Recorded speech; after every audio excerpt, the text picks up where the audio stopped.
আসসালামু আলাইকুম। আমি শাহিন বলছি। আগামীকাল পবিত্র মাহে রমজান।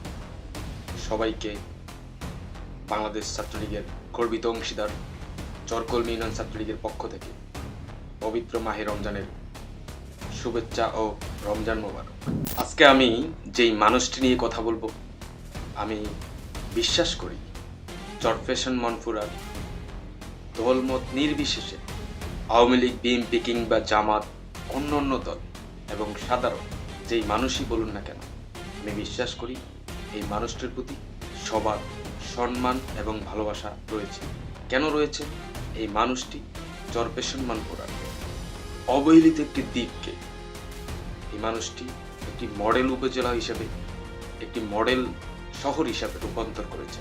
যারা চরফ্যাশন মনপুরায় বসবাস করেন একমাত্র তারাই জানেন এই মানুষটি আপনার নিম্ন শ্রেণী থেকে যদি ধরেন, রাস্তাঘাট, ব্রিজ, কালভার্ট, কলেজ, থানা, আদালত ভবন, পৌরসভা ভবন এবং পৌরসভার যত রকম অন্যান্য স্থাপনা আছে, সরকারি স্থাপনা, ব্যক্তিগত স্থাপনা, দৃষ্টিনন্দন জ্যাকব টাওয়ার, দৃষ্টিনন্দন খাসমহল মসজিদ সহ দৃষ্টিনন্দন খেলার স্টেডিয়াম, চরফ্যাশন মনপুরার মানুষের এমন কোনো জিনিস নাই যে জিনিসটি এই মানুষ না করেছে।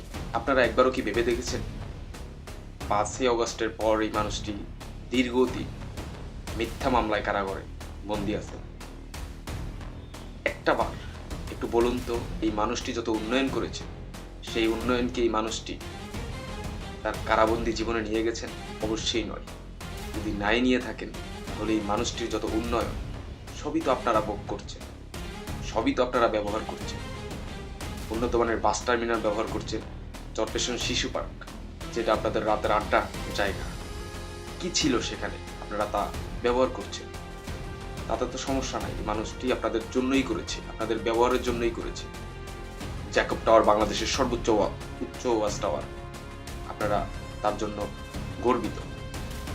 চরফ্যাশনের যে আমাদের নান্দনিক খাসমহল মসজিদ, তা সারা বাংলাদেশের মধ্যে একটি মডেল মসজিদে রূপান্তরিত করেছে এই মানুষটি।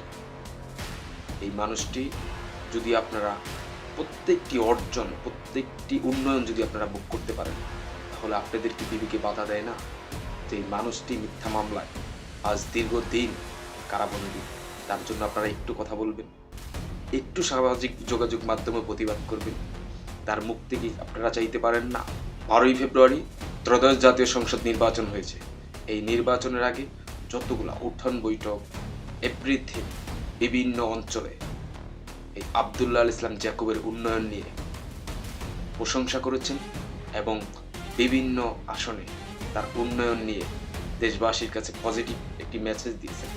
তাই আমি বিশ্বাস করি দলমত নির্বিশেষে এই মানুষটির এখন মুক্তি চাওয়া আপনার, আমার, আপনাদের সকলের নৈতিক দায়িত্ব। আপনারা মনে রাখবেন, যদি ডেমোক্রেসি রাজনীতি আপনারা পছন্দ করেন, যদি ডেমোক্রেসি রাজনীতি আপনারা বিশ্বাসী হন, তাহলে দলমতের মতাদর্শ ভিন্ন থাকতেই পারে, কিন্তু যে ভালো, যে জনগণের জন্য ভালো করেছে, যে দেশের জন্য ভালো করেছে, তার জন্য তো আপনার আমার কথা বলা নৈতিক দায়িত্ব এবং ইমানি দায়িত্ব হয়ে পড়েছে। চরফ্যাশন মনপুরার সকলের উদ্দেশ্যে বলবো, আমি বিশ্বাস করি আপনারা পরিশ্রমের মূল্য রাখবেন। আপনাদের এখন উচিত এই আব্দুল্লাহ আল ইসলাম জ্যাকবের জন্য কথা বলা, আব্দুল্লাহ আল ইসলাম জ্যাকবের মুক্তি চাওয়া। আপনারা ভালো থাকবেন, সুস্থ থাকবেন। জয় বাংলা, জয় বঙ্গবন্ধু।